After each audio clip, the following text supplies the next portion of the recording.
Howdy, I'm David Cobb, and I have the honor of serving on the leadership team of Cooperation Humboldt, a local organization dedicated to proving that we can meet all of our needs, to not just survive, but to thrive, to live rich and meaningful lives without exploiting or oppressing anyone, and that can be done in an ecologically sustainable way.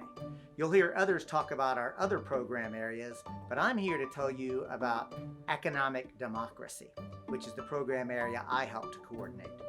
You know, it's important to remember that the word economy comes from the Greek, which simply means the management of the household. So everybody is really economist. If you handle money, if you pay rent, if you buy food, if you deal with money and manage a budget, no matter how big or how small, you are literally doing economics. At Cooperation Humboldt, we know the current economic system is creating and perpetuating a racist, sexist, and class oppressive society.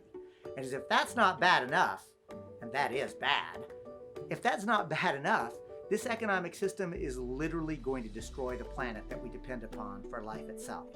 So here at Cooperation Humboldt, we're about learning ways to finance new projects to help facilitate a just transition.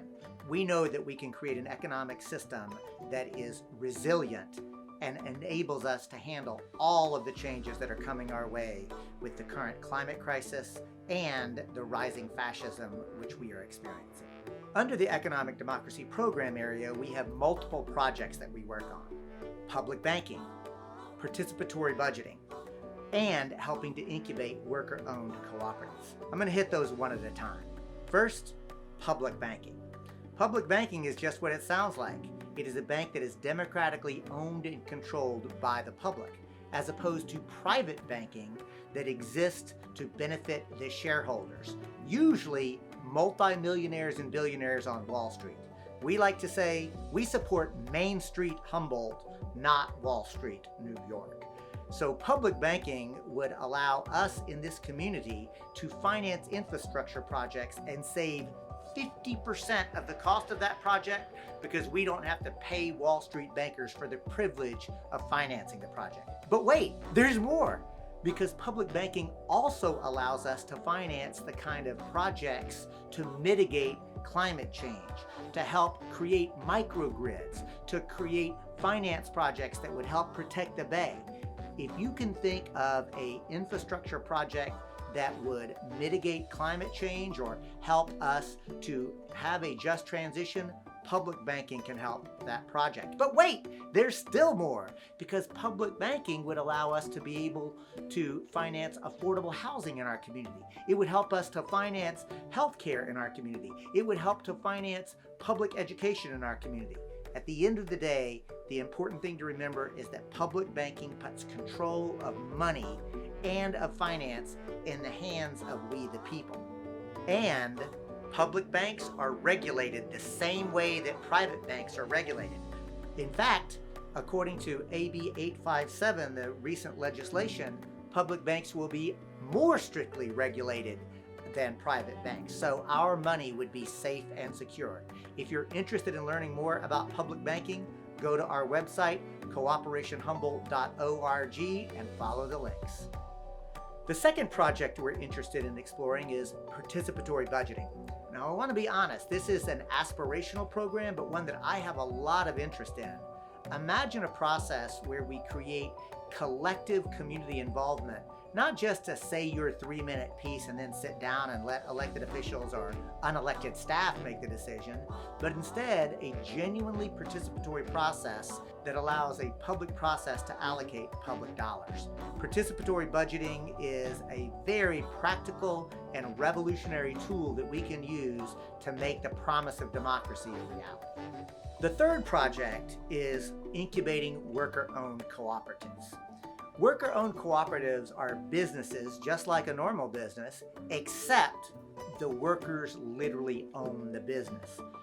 That is to say, they are empowered to make all of the decisions in the business. Studies show that worker-owned cooperatives are more profitable than non-worker-owned businesses.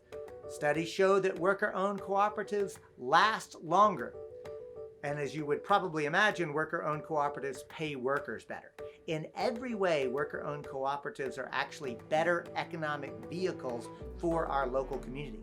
And if you'd like to explore either transitioning an existing business into a worker-owned cooperative, known as conversion, or if you're interested in exploring how to create a business as a worker-owned cooperative, contact us. We would love to talk to you. We are already incubating multiple worker-owned cooperatives, and we'd like you to be part of that too.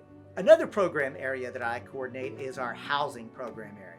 We know that housing is currently treated as a commodity rather than the human right that it actually is. So we want to help transition the way we even think about housing and treat it as a human right. The best way we know to do that is to create housing cooperatives, using community land trusts to actually own the land and the building, but allow the people who live there to buy into it. Rather than simply paying rent, they are literally making equity payments, even though they're not able to own the house. Housing cooperatives empowers people to make the decisions about how to manage the property.